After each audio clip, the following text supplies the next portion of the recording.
Merci. Nous allons lire la Bible. Ancien Testament, 2 Rois, chapitre 7.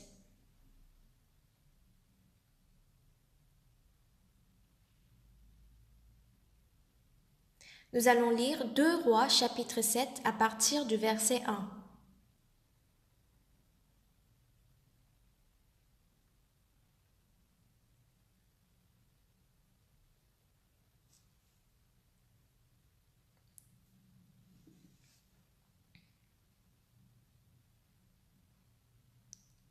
Deux Rois, chapitre 7. Élisée dit, écoutez la parole de l'Éternel. Ainsi parle l'Éternel, demain à 7 heures, on aura une mesure de fleur de farine pour un cycle et 2 mesures d'orge pour un cycle à la porte de Samarie. L'officier sur la main duquel s'appuyait le roi répondit à l'homme de Dieu. Quand l'Éternel ferait de fenêtres au ciel, pareille chose arriverait-elle? Et Élisée dit, tu le verras de tes yeux, mais tu n'en mangeras point. Il y avait à l'entrée de la porte 4 lépreux qui se dirent l'un à l'autre. Quoi? Resterons-nous ici jusqu'à ce que nous mourions? Si nous songeons à entrer dans la ville, la famine est dans la ville, et nous y mourrons. Et si nous restons ici, nous mourrons également. Allons nous jeter dans le camp des Syriens. S'ils nous laissent vivre, nous vivrons, et s'ils nous font mourir, nous mourrons. Ils partirent donc au crépuscule pour se rendre au camp des Syriens, et lorsqu'ils furent arrivés à l'entrée du camp des Syriens, voici, il n'y avait personne. Le Seigneur avait fait entendre dans le camp des Syriens un bruit de chars et un bruit de chevaux, le bruit d'une grande armée, et ils s'étaient dit l'un à l'autre, « Voici, le roi d'Israël a pris à sa solde contre nous les rois des Hétiens et les rois des Égyptiens pour nous attaquer. » Et ils se levèrent et prirent la fuite au crépuscule, abandonnant leurs tentes, leurs chevaux et leurs ânes, le camp tel qu'il était, et ils s'enfuirent pour sauver leur vie. Les lépreux, étant arrivés à l'entrée du camp, pénétrèrent dans une tente, mangèrent et burent, et en emportèrent de l'argent, de l'or et des vêtements qu'ils allèrent cacher. Ils revinrent, pénétrèrent dans une autre tente et en emportèrent des objets qu'ils allaient cacher. Nous avons lu jusqu'au verset 8. Aujourd'hui, c'est exactement 56 ans que j'ai reçu le pardon des péchés. C'est le 7 octobre 1962 que j'ai rencontré Jésus. C'est un jour inoubliable. Depuis que j'étais petit, j'allais à l'église de temps en temps parce que j'avais faim en ce moment-là. Je faisais de mauvaises choses avec mes amis. Donc on allait voler des melons dans un champ de l'autre. On allait pour cueillir des pommes des autres et des kakis. Et je me rappelle très vivement, même aujourd'hui, depuis que j'étais petit, j'allais à la dévotion matinale pour aller au paradis. Donc j'étais comme un alarme pour le pasteur. C'est moi qui réveillais le pasteur. Parce qu'en ce moment-là, l'alarme n'existait pas. Donc après la dévotion matinale, je prie, Dieu pardonne mes péchés. Et à la fin de ma prière, je dis toujours, empêche pour que je n'aille pas rencontrer mes amis ce soir. Vraiment, je ne dois pas aller rencontrer mes amis, sinon je vais voler encore. C'est ainsi que je priais sincèrement de tout mon cœur. Mais il y avait une force que je ne pouvais pas identifier, qui me tirait à aller voir mes amis. Et je me rendais compte, aujourd'hui encore, je suis venue ici. Chaque jour, je faisais de mauvaises choses. Mais le 7 octobre 1962, lorsque j'ai compris que mes péchés ont été pardonnés, ce qui est étonnant est que je n'ai jamais pensé, après mon salut, de ne plus aller voir mes amis, mais je me suis vue en train de lire la Bible chez moi. Donc j'étais très surpris de mon changement, et c'est mon père d'abord qui a su de mon changement. Lorsque j'étais à l'école de mission, mon père était venu Et il avait dit aux missionnaires qui étaient avec nous, « Vous savez, mon fils Oksu, lorsqu'on lui demande de faire quelque chose, il ne va pas jusqu'au bout. Lorsque je lui demandais de faire quelque chose, je n'ai jamais vu achever un travail. Mais déjà, je vois que il a commencé ce travail-là, mais vu qu'il n'a pas encore quitté, mon père, il était très surpris. Qu'est-ce que mon père, il m'a dit? Ah, ça, c'est fait pour toi. Alors, il a demandé au missionnaire, puisque ce travail va bien à Oksu, il faut bien le guider pour qu'il soit un serviteur de Dieu. Je pense que mon père, il l'a vu exactement. Parce que moi, lorsque je commence quelque chose, je n'arrive pas à aller jusqu'au bout. Mon père me disait, lorsque je commence quelque chose, je ne continue pas jusqu'à la fin. Lorsque mon père il est venu à l'école de mission, il était très surpris de me voir continuer ce travail alors que normalement il était temps de quitter. Je n'ai jamais essayé de faire quelque chose ou d'être ce que je suis. Il y a beaucoup de gens qui pensent que leur détermination et leur décision ça compte, mais ce n'est pas vrai. Même si on se décide, même si on se détermine, il y a une force qui conduit notre cœur. Et c'est en lisant la Bible que j'ai compris ceci. Judas Iscariot a vendu Jésus pour 30 pièces d'argent et dans Jean chapitre 13 verset 2, il est écrit « Pendant le souper, lorsque le diable avait déjà inspiré au cœur de Judas Iscariot, fils de Simon, le dessein de le livrer. » Satan nous dit, il nous dit pas, il faut voler, il faut mentir, il faut faire quelque chose de mauvais. Il nous dit pas de faire cela, mais il met ce cœur dans notre cœur. Lorsque je ministrais dans la ville de Daejeon, il y avait une jeune dame qui était possédée par un esprit mauvais, donc elle est venue pour que je prie pour elle. Donc en ce moment-là, je priais beaucoup pour les gens qui étaient possédés. Cette dame, elle était venue avec sa mère. Et à l'église de Daejeon, il y avait des chambres vides. Donc je leur avais demandé de rester dans cette chambre pendant quelques jours. Un jour, je suis revenue à l'église et j'ai entendu des cris. Donc je suis allée dans sa chambre et j'ai vu que cette dame, elle était en train de pleurer à haute voix. Elle pleurait et ça faisait beaucoup de bruit. Et c'était ma première fois de penser que une dame qui pleure, c'est pas joli à entendre parce que même les cris des enfants, ça fait mal aux oreilles. Alors je lui ai dit, calmez-vous, calmez-vous, arrêtez de pleurer. Mais elle pleurait continuellement, donc j'ai fermé la porte et je suis sortie. 3 jours plus tard, j'ai vu que sa mentalité est devenue très sainte. Je lui ai demandé, pourquoi est-ce que vous avez pleuré comme ça il y a 3 jours? Elle m'a dit, je ne sais pas qui, mais dans mon cœur, il y a une voix qui me dit de mourir. Cette voix me dit, tu n'as pas reçu le salut, tu vas aller en enfer. Mais si on va aller en enfer parce qu'on n'a pas reçu le salut, c'est normal de penser à recevoir le salut. Mais cette voix lui disait continuellement de mourir. Lorsqu'elle voit un grand camion qui passe, cette voix lui dit « C'est maintenant, tu as la chance de te tuer maintenant. Cours, cours vite, il faut te tuer. » Mais cette dame ne voulait vraiment pas mourir. C'est pourquoi elle pleurait comme ça. Il y a des gens qui ont échoué de se suicider. Lorsque je parle à eux, ils me disent qu'il y a une voix qui leur dit de mourir. Meurs. La mort, c'est la fin. Meurs. La mort, c'est la paix.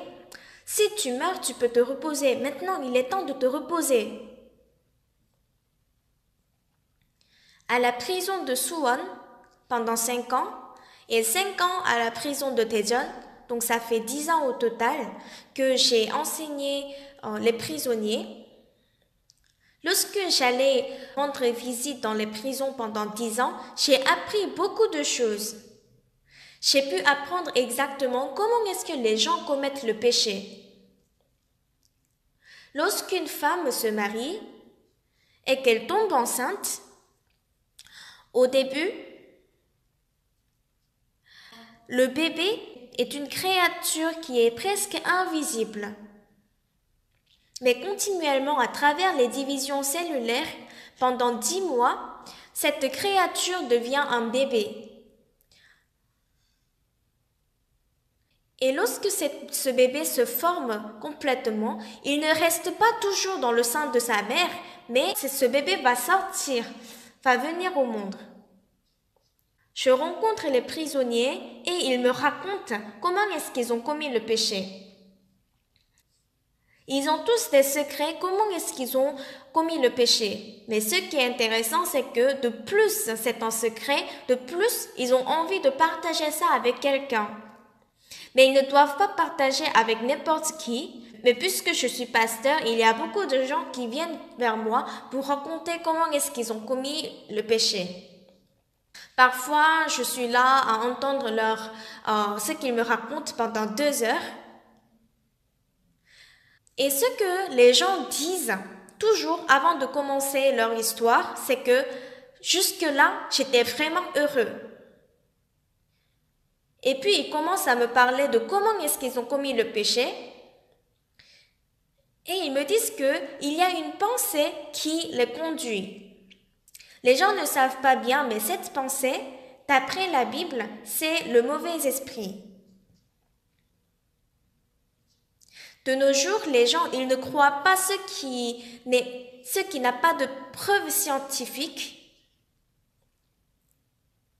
Mais il n'y a personne qui a vu un esprit mauvais ou il n'y a pas une photo d'esprit mauvais. Mais, même si on ne peut pas voir, même si on ne peut pas toucher, il y a une existence qui existe, qui conduit notre cœur. Il y a vraiment beaucoup de gens qui commettent le suicide. Et puis, les gens qui font quelque chose, ce n'est pas par leur volonté, mais ils sont conduits par cette force. C'est surtout le cas des étudiants qui sont accros au jeu. Ils disent « Ah, je dois arrêter maintenant, je ne dois plus jouer au jeu. » Non. Ils essayent de ne plus jouer au jeu, mais ils se disent « Ah, maintenant, ça fait 1 mois que je ne suis pas allée à la fac, alors je ne pourrai même pas terminer mes études. Mais je dois terminer mes études, je dois aller à l'école, donc je ne dois plus jouer au jeu. » Comme ça, ils montent dans le bus pour aller à la fac. Mais après 2 arrêts, ils descendent de bus pour aller jouer au jeu. En fait, dans le monde, les enfants, ils aiment tromper leurs parents parce que les parents se laissent tromper. La plupart des parents, ils pensent que leurs enfants sont très gentils. Une des choses stupides que les parents disent, c'est que mon enfant, il était gentil depuis qu'il était petit. Mais ça n'a pas de sens. Tout le monde est gentil quand on est petit. Parce qu'un enfant de 5 ans ne commet pas le meurtre, il ne commet pas l'adultère, il ne vole pas. Quand on est petit, on est comme ça. Mais en grandissant, il y a une force qui nous conduit. Lorsque je parle avec les meurtriers, ils me disent « Pasteur, en ce moment-là, je n'étais pas de moi-même. Il y avait quelque chose qui n'était pas moi, mais qui me conduisait. » Et en lisant la Bible, j'ai trouvé la solution à ce problème. Dans Jean chapitre 13, verset 2, il est écrit « Pendant le souper, lorsque le diable avait déjà inspiré au cœur de Judas Iscario, fils de Simon, le dessein de le livrer. Il a mis le dessein de le livrer. » Dans Actes chapitre 5, Pierre dit à Ananias « Pourquoi Satan a-t-il rempli ton cœur au point que tu mentes au Saint-Esprit et que tu aies retenu une partie du prix du champ ?» Ananias et Saphira ont caché le prix du champ, mais que c'est Satan qui a donné cette pensée. Alors je dis aux étudiants, maintenant je sais que tu veux arrêter de jouer au jeu, que tu veux étudier, que tu veux être un bon enfant. Mais et aussi lorsque j'écoute l'histoire des couples qui veulent divorcer, lorsque j'étais à l'église de Daegu, il y avait une dame dans notre église. Elle était très forte. C'est une dame, mais elle est vraiment forte. Donc si je me battais contre elle, j'allais perdre. Et elle travaillait dans des champs de travaux. Donc maintenant, c'est avec une machine qu'on fait monter les briques à l'étage, mais en ce moment-là, ce sont les travailleurs qui portaient ces briques pour monter à l'étage. Donc elle était très forte. Après les travaux, elle se sentait vide et elle allait boire un verre et elle disait qu'elle se sentait très bien. Donc elle louait une chambre et elle s'asseyait devant la porte pour chanter avant de dormir parce qu'elle se sentait très bien. Mais à chaque fois, le lendemain, lorsqu'elle se réveillait, elle avait vraiment honte de ce qu'elle avait fait la nuit d'avant. Alors, quelqu'un qui était dans la chambre d'à côté a parlé à cette dame et elle est venue dans notre église et elle a reçu le salut. Un jour, elle est venue chez moi, j'étais avec ma femme et elle me parlait de son divorce. Elle vivait très bien avec son mari, mais un jour, ils étaient en train de regarder la télé et il y avait une belle femme. Alors, le mari avait dit, oh, mais elle est très belle. Alors, la dame, elle se sentait pas bien et elle a dit, alors vis avec elle, pourquoi tu vis avec moi?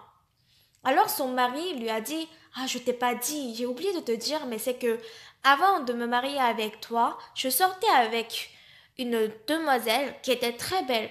Ça aurait été très bien si je m'étais mariée à elle. Et cette dame aussi a répondu, moi aussi, avant de me marier avec toi, je sortais avec un bel homme. J'allais me marier avec lui, je sais même pas pourquoi je me suis mariée avec toi. Mais on sait que tout ça, ce sont des mensonges. Mais le mari lui a dit, alors même maintenant, il n'est pas trop tard. Alors ils se sont dit, divorçons-nous. On va se divorcer.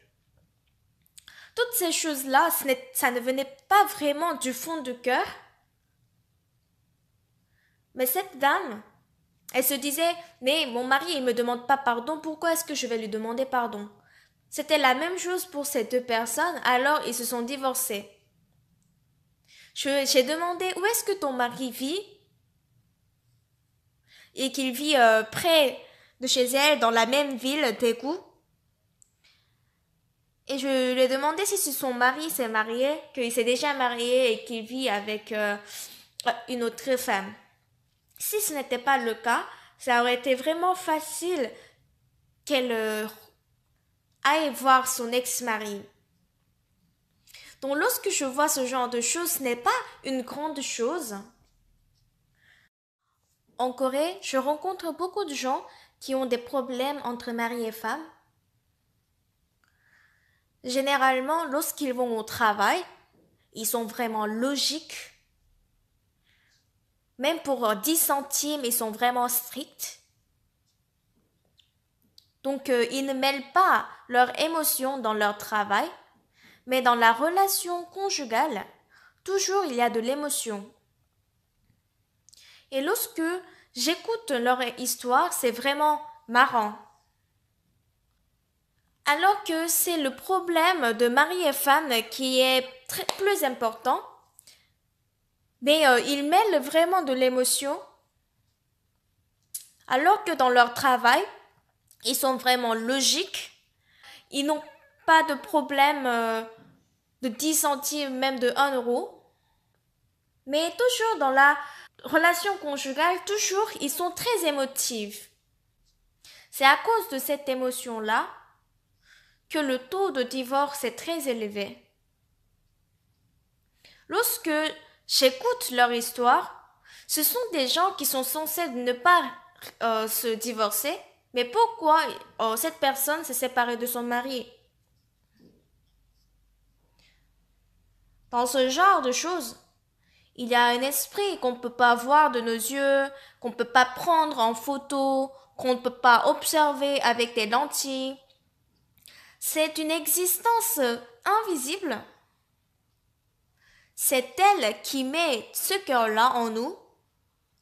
Alors à partir de ce moment, même si on se dit je vais arrêter, je vais plus continuer, on ne peut pas se libérer de cette pensée.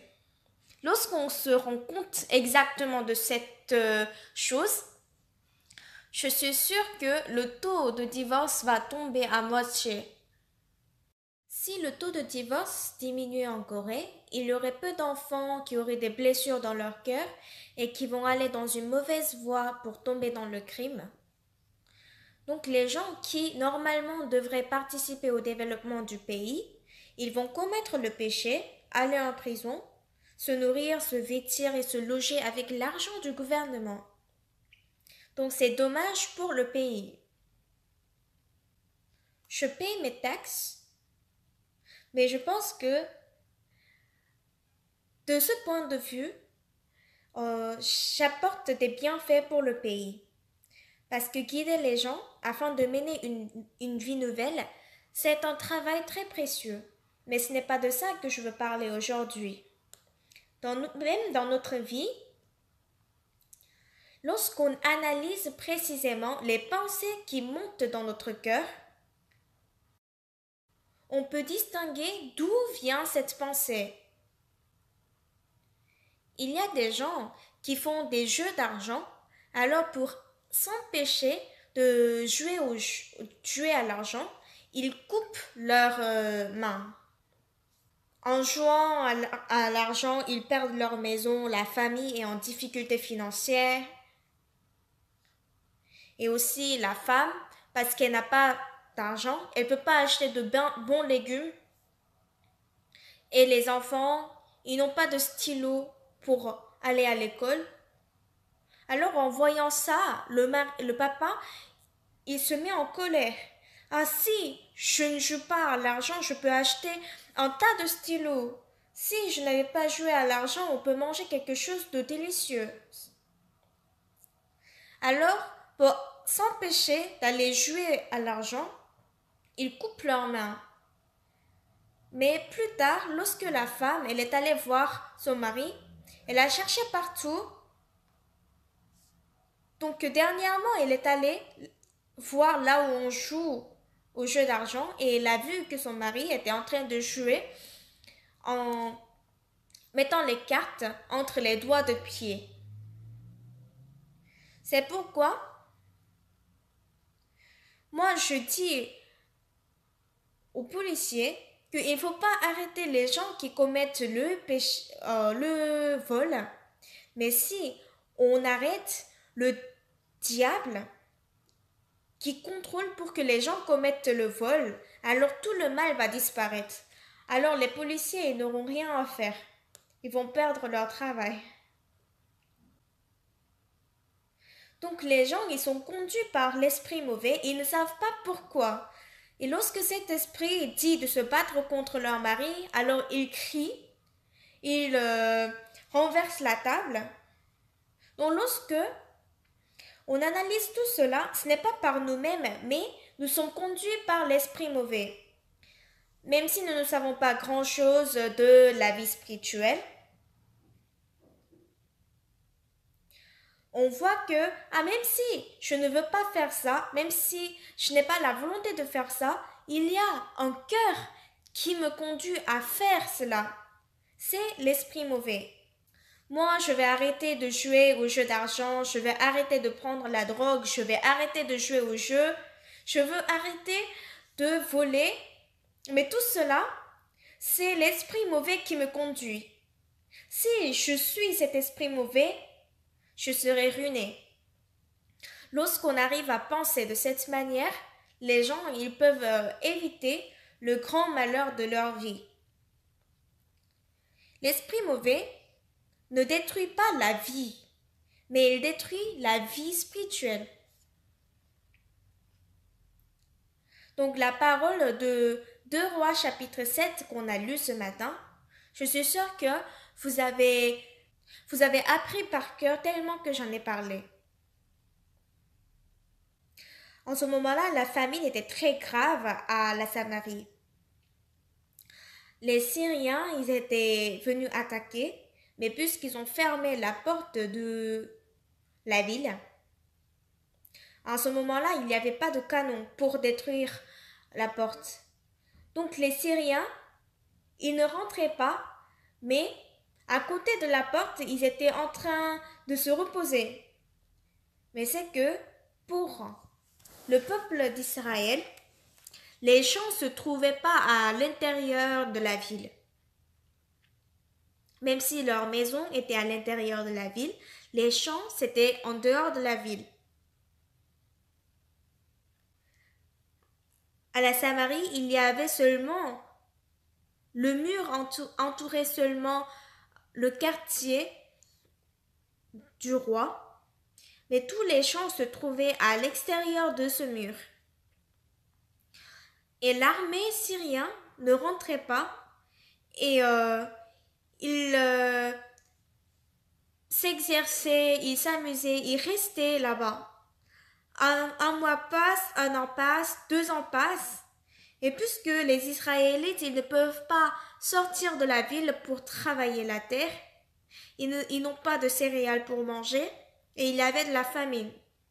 Si on restait comme ça, tout le monde allait mourir de faim. En ce moment-là, les lépreux ne pouvaient pas vivre à l'intérieur de la ville. Ils vivaient à l'extérieur de la ville. Ils vivaient dans les montagnes. Lorsqu'ils vivaient dans ces montagnes, et lorsque la nourriture était abondante dans la ville de Samarie, ce sont les enfants, les neveux, les cousins qui allaient leur apporter de la nourriture. Mais puisque dans la ville, tout le monde est affamé, qui est-ce qui va penser à ces lépreux? Même si c'est la famille, même eux-mêmes, ils sont en train de mourir de faim. Alors ces lépreux, ils avaient faim, donc ils avançaient un pas et ils sont venus près de la ville. Mais puisque la porte était fermée, personne ne leur apportait de la nourriture, ils attendaient simplement. Mais un jour, l'homme de Dieu parle. Écoutez la voix de l'Éternel. Ainsi parle l'Éternel. Demain, à 7 heures, on aura une mesure de fleur de farine pour un cycle et 2 mesures d'orge pour un cycle à la porte de Samarie. Une mesure de fleur de farine pour un cycle et 2 mesures d'orge pour un cycle. Alors qu'en ce moment-là, pour une mesure de fleur de farine, ça coûtait plus de 10 000 cycles. Mais il dit demain à 7 heures.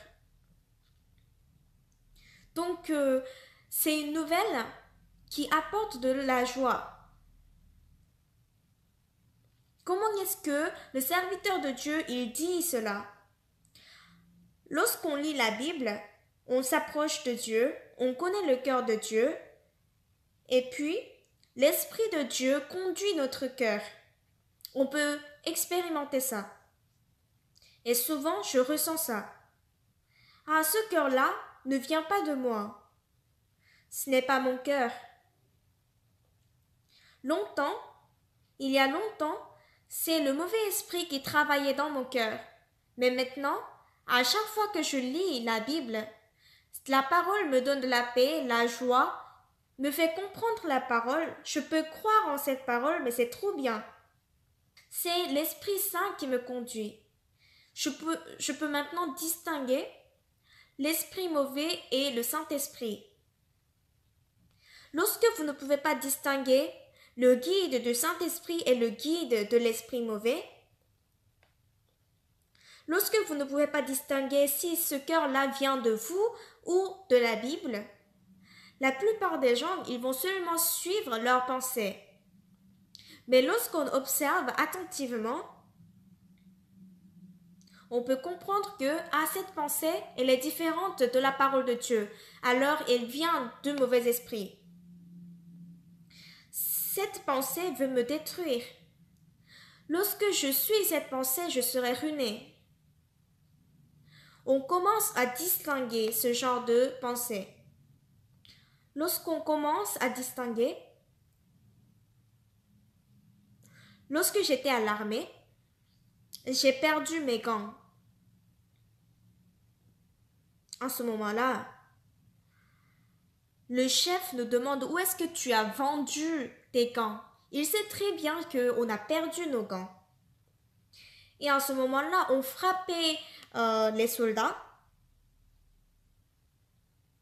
Donc, lorsqu'on nous donne 40 coups sur les fesses, alors on ne peut pas dormir le dos par terre.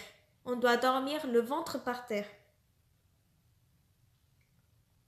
J'avais vraiment peur. Et je me suis dit, je dois voler les gants. Donc j'ai décidé de voler les gants. Mais ce jour-là, qu'est-ce que Dieu me dit? Ah oui, si tu voles bien, on ne va pas t'attraper. La femme prise en flagrant délit d'adultère, elle a essayé de commettre l'adultère sans que personne ne sache, n'est-ce pas? Mais si, en volant les gants, si quelqu'un t'attrape, et ça m'a fait peur. Pendant 3 ans que j'ai passé à l'armée, ce qui me donnait plus de bonheur, c'était de prêcher l'évangile.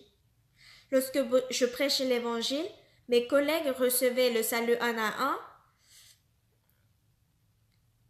Les autres soldats recevaient le salut aussi. Beaucoup de gens ont reçu le salut. Même si j'avais faim, j'étais heureux. Même malgré les difficultés, j'étais heureux. Tout mon bonheur se trouvait là.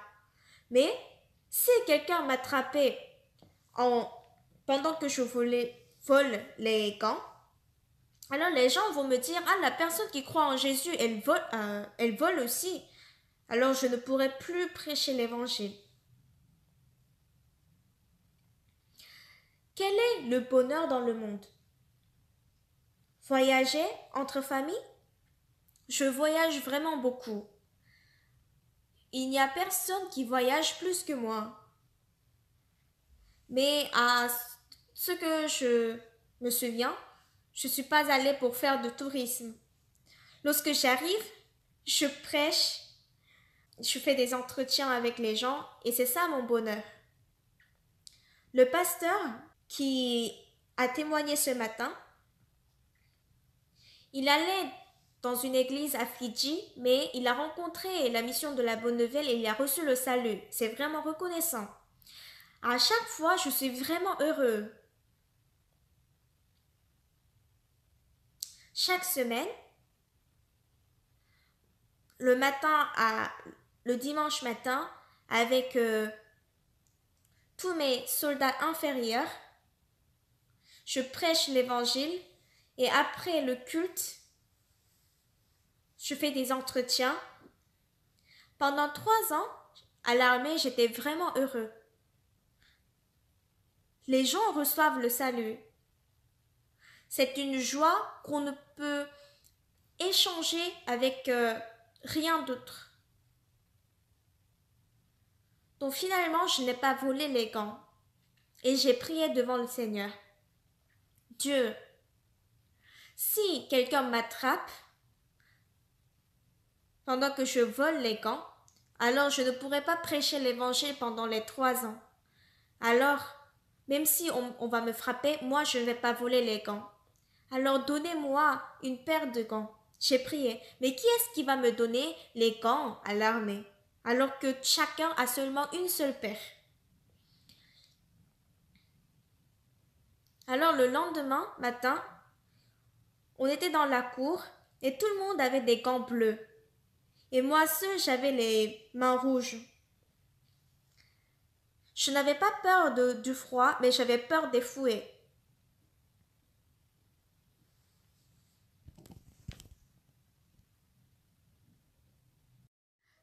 Ce jour-là, on s'entraînait à lancer des grenades. On a appris de la structure de la grenade et comment lancer les grenades. Donc on faisait cet entraînement. Et à l'armée, il y a l'entraînement pendant 50 minutes et on a une pause de 10 minutes. Pendant la pause, un collègue est venu me voir. « Hey, Oksu Park, tu n'as pas de gants ?»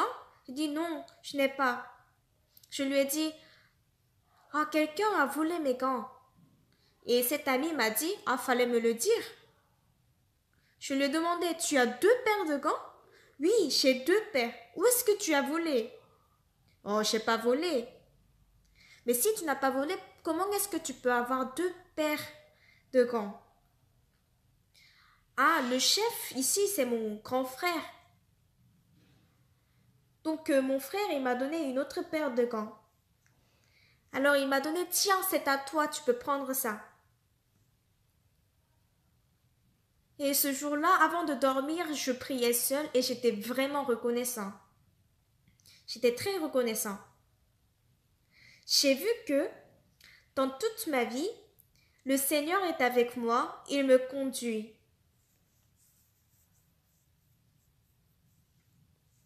La pensée que j'ai et la pensée du Seigneur, elles sont différentes. Lorsque mes pensées se dirigent vers la vie charnelle, manger, s'amuser, et c'est l'esprit mauvais qui donne ces pensées. Mais j'ai vu que lorsque je suis mes pensées, j'ai tout échoué.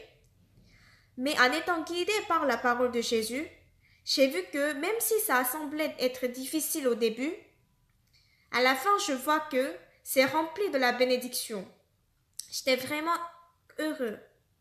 Donc dans la ville de Samarie, il n'y avait rien à manger et les femmes mangeaient leurs bébés. Un jour, le serviteur de Dieu a dit « Écoutez la parole de l'Éternel, ainsi parle l'Éternel. Demain à 7 heures, on aura une mesure de fleur de farine pour un cycle et 2 mesures d'orge pour un cycle à la porte de Samarie. » Par exemple, on va dire qu'un sac de riz, ça coûte 5 millions. Mais c'est comme si le serviteur de Dieu, il dit demain à 7 heures, un sac de riz, ça va coûter 5 000 seulement. Alors dans le cœur des gens, ils se disent ah d'accord, alors demain on va bien manger, alors on va supporter aujourd'hui seulement puisque c'est demain à 7 heures. Les gens sont très contents, mais le chef, il dit quand l'Éternel ferait des fenêtres au ciel, pareille chose arriverait-elle? Ainsi, les gens ils sont d'accord avec cet officier. Ah oui, c'est vrai. Donc ce genre de choses ne se fait pas comme ça, mais il y a ce même phénomène même dans votre cœur. Il y a l'esprit mauvais qui conduit votre cœur, et par contre, il y a l'esprit de Dieu qui vous conduit aussi. Alors, ce jour-là, j'avais planifié de voler une paire de gants. Donc, la nuit, en faisant semblant d'aller aux toilettes, en sortant, je pouvais voler une paire de gants. Et lorsqu'on vole une paire de gants, sur chaque gant, les gens mettent leurs signes. Par exemple, les gens, ils mettent des triangles pour tout ce qui leur appartient.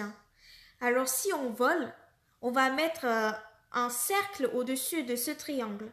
Et en plus, la personne qui va voler ce gant-là, elle va mettre une croix là-dessus. Alors, de plus en plus, ces signes deviennent compliqués. Mais lorsqu'on vole quelque chose à l'armée, on ne vole pas ça seulement, mais on vole aussi ce qui est à côté pour mettre ce qu'on a volé à la place de ce qu'on vient de voler. Ainsi, on vole, etc., etc. Et ça devient très compliqué. Et cette méthode est très développée à l'armée. Alors si moi aussi je suis cette méthode, je vole une paire de gants, puis je mets dans le casier d'un autre soldat, puis je vole les gants de ce soldat-là pour mettre dans une autre casier, comme ça personne ne va retrouver ces gants.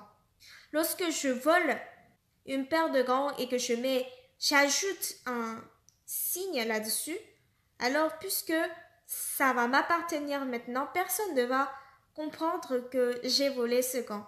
Donc ce sont les mêmes paires de gants qu'on a reçues à l'armée, donc que c'est possible de voler. Mais je pense que c'est le Seigneur qui a mis ce cœur-là en moi. Ce cœur me disait, c'est possible qu'on ne t'arrête pas, mais si quelqu'un sait que tu as volé, comment est-ce que tu vas prêcher l'évangile à l'armée?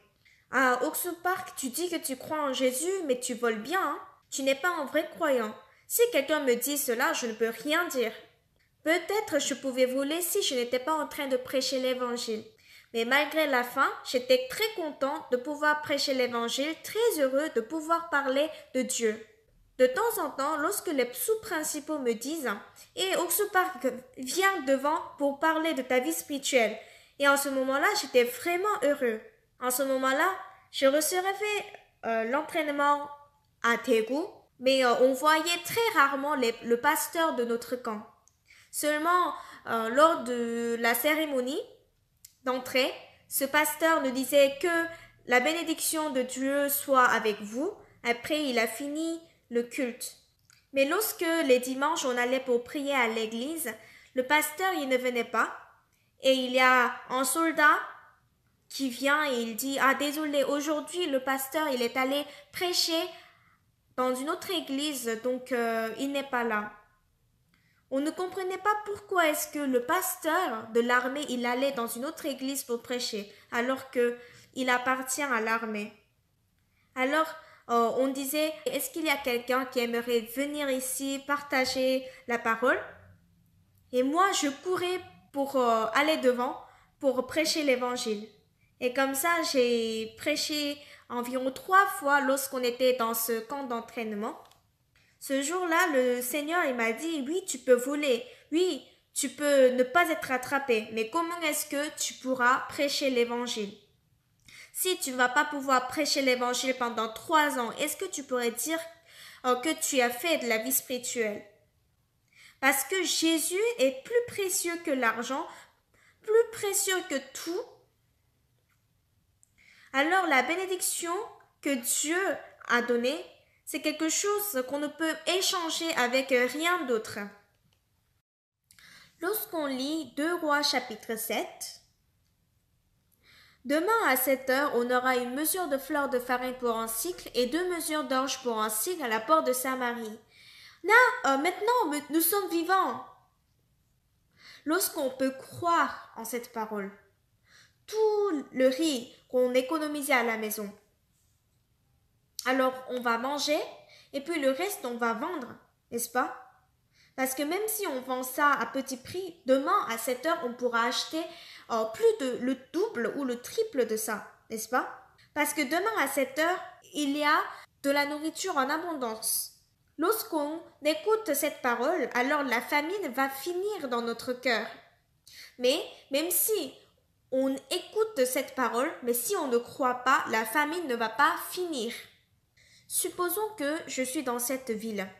Si j'ai 10 kilos de riz, alors on va cuisiner 1 kilo de riz pour qu'on mange bien en famille. Et puis les 9 kilos, je vais les vendre. Parce qu'avec ce prix-là, je pourrais acheter même 50 kilos, 100 kilos de riz le lendemain. Alors, lorsque je crois en cette parole, la famine va finir dans mon cœur, par la foi. Mais si je ne crois pas en cette parole, toujours j'aurai faim, toujours je serai dans la souffrance. Alors, lorsqu'il y a la parole, demain à 7 heures, on aura une mesure de fleur de farine pour un cycle et 2 mesures d'orge pour un cycle à la porte de Samarie.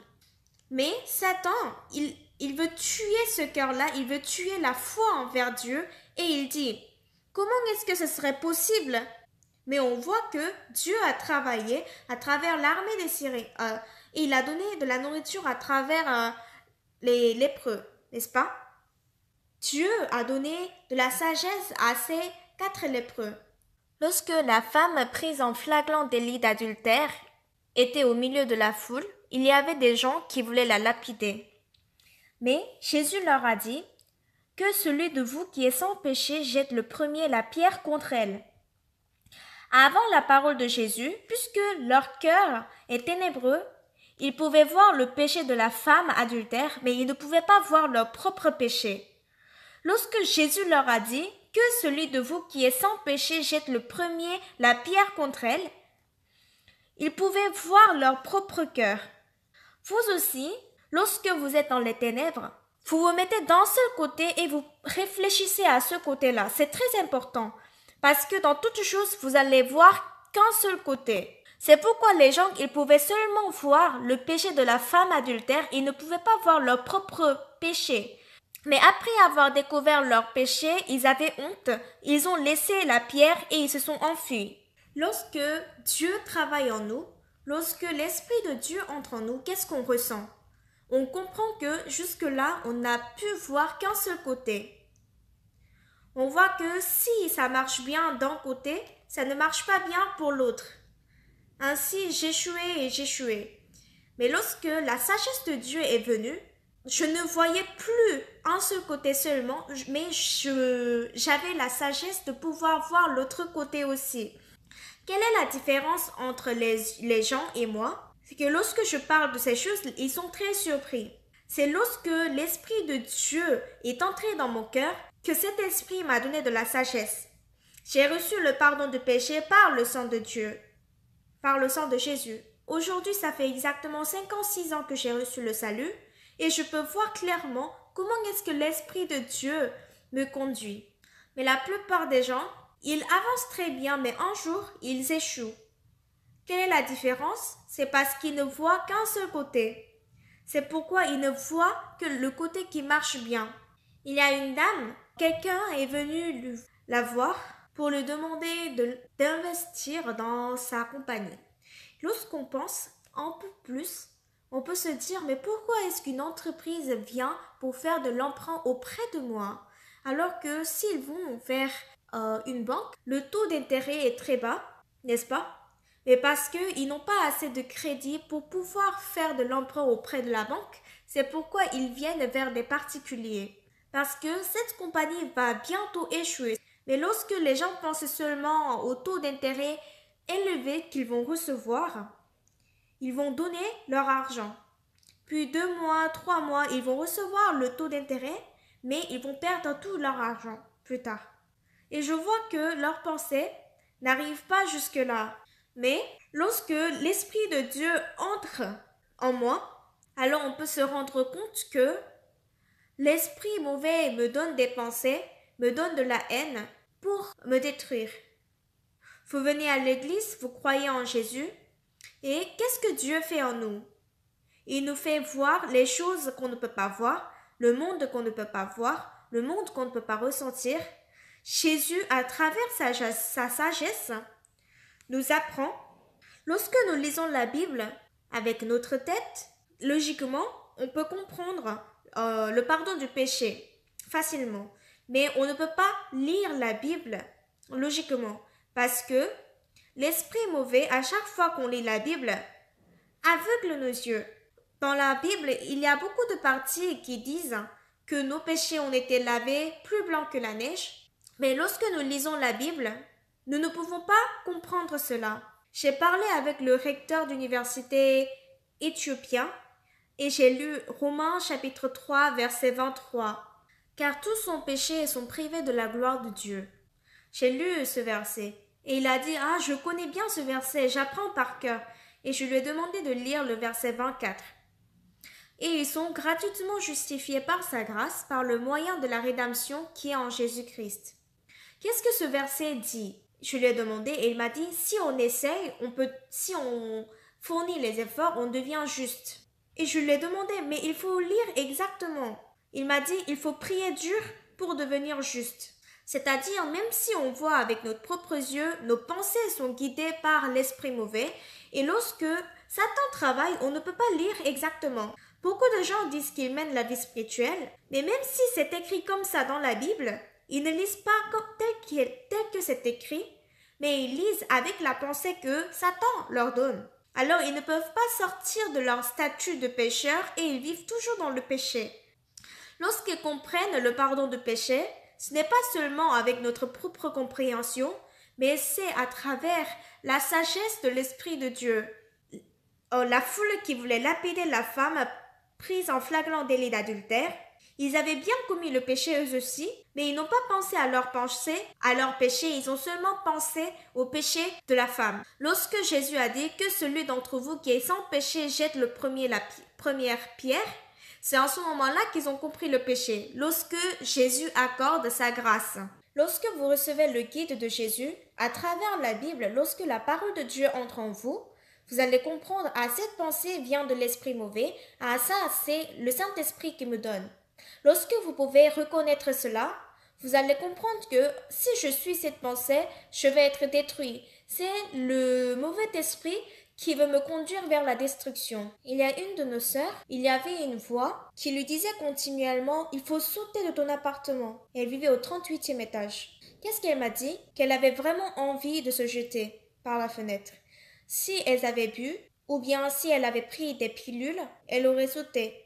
La raison pour laquelle elle ne s'est pas jetée par la fenêtre, c'est parce que il y a un moment, il y avait une de ses connaissances avec qui elle devait faire de la randonnée. Cette amie avait tout préparé, mais ce soir-là, elle avait commis le suicide. Et la sœur, elle a compris que mon amie, elle avait écouté cette voix. C'est en suivant cette voix qu'elle a commis le suicide. Et ainsi, elle pouvait se libérer de cette voix. Et puis, elle est venue à l'église, elle a reçu le salut, elle est devenue une sœur de l'église. Bien-aimée, on ne voit que le monde visible, mais il y a le monde invisible de l'esprit mauvais qui fait beaucoup de travail en nous. Dans la Bible, il y a 4 lépreux et Dieu donne de la sagesse à ces 4 lépreux. Au début, on était 26, mais tout le monde est mort. Il ne reste que nous 4. Nous avons vécu jusque-là, mais nous aussi, nous allons mourir ici. Si on entre dans la ville, on va nous tuer ici, et même si on reste là, on va mourir. Alors nous, on préfère aller à l'armée des Syriens. De toutes les façons, on va mourir. Si on nous tue, on va mourir. Si on nous laisse vivre, on va vivre. Au moins, on pourra voir la nourriture avant de mourir. Avant que Dieu ne leur donne de la sagesse, ils étaient seulement devant la porte de la ville. Ils étaient assis à la porte de la ville, mais lorsqu'ils ont reçu la sagesse de Dieu, ils ont compris qu'ils étaient vraiment stupides. Ce n'est pas moi qui essaye de vivre différemment de ce que j'étais avant. Mais après le pardon de péché, je lis la Bible et lorsque le Saint-Esprit travaille en moi, le Saint-Esprit me montre que la vie que j'ai menée jusqu'à présent, c'est vraiment stupide. Alors ce n'est pas moi qui me suis déterminée à vivre différemment, mais c'est Jésus qui me conduisait. Lorsque les 4 lépreux, ils ont reçu la sagesse de Dieu, ils se sont dirigés vers l'armée des Syriens. Et Dieu a travaillé. Lorsqu'ils allaient vers l'armée des Syriens, ils tombaient par terre et c'était difficile pour eux d'y aller. Mais les Syriens, ils ont entendu ça comme le bruit des chars, des chevaux qui avançaient. Alors les Syriens qui étaient prêts à prendre leur petit déjeuner, ils se disaient « Ah, mais c'est quoi ce bruit ?» Et un des soldats ont dit « Ah, peut-être c'est le roi des Égyptiens et le roi des Essiens qui venaient nous attaquer. » Et lorsque tous les Syriens sont partis, les lépreux sont arrivés et ils ont dit « Est-ce qu'il y a quelqu'un ?» Et lorsqu'ils sont entrés dans la tente, il y avait de la nourriture. Il y avait beaucoup de nourriture qui sont très délicieuses. Alors, ils se disaient, est-ce qu'on rêve? Et ils ont mangé. Ils ont beaucoup mangé. Ils ont caché de l'or et de l'argent, ils ont mangé, ils ont caché. Et les lépreux se sont dit, c'est une bonne nouvelle. Et si on reste comme ça, on va nous punir. Alors allons-y dans la ville de Samarie pour apporter cette nouvelle. Alors les lépreux sont allés à la ville et ils ont crié, nous sommes allés à l'armée des Syriens. Le roi a entendu cette nouvelle. Alors tout le monde est parti au camp des Syriens et ils ont vu qu'il y avait plein de nourriture que les Syriens avaient laissé. Alors lorsqu'ils ont rapporté tout ce que les Syriens ont laissé, ils pouvaient avoir une mesure de fleur de farine pour un cycle et 2 mesures d'orge pour un cycle.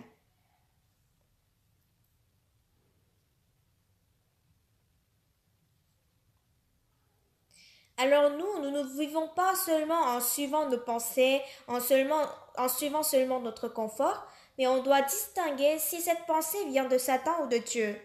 Et lorsqu'on suit la parole de Dieu par la foi, à partir de ce moment-là, Dieu travaille en nous. Lorsqu'on réfléchit avec notre propre pensée, on pense qu'on a raison. Comment est-ce qu'on peut avoir une mesure de fleur de farine pour un cycle et 2 mesures d'orge pour un cycle? Mais c'est pas possible. Même si l'Éternel va faire des fenêtres au ciel, c'est pas possible. Mais lorsqu'on croit à la parole de Dieu, qui nous est incompréhensible, on va recevoir la bénédiction et la grâce de Dieu. Dans notre vie, il y a des difficultés, des souffrances, mais à travers Dieu, on peut tout surmonter. On peut se libérer par la foi et on peut recevoir la bénédiction. On va vivre une vie bénite. On va vivre une vie bénite.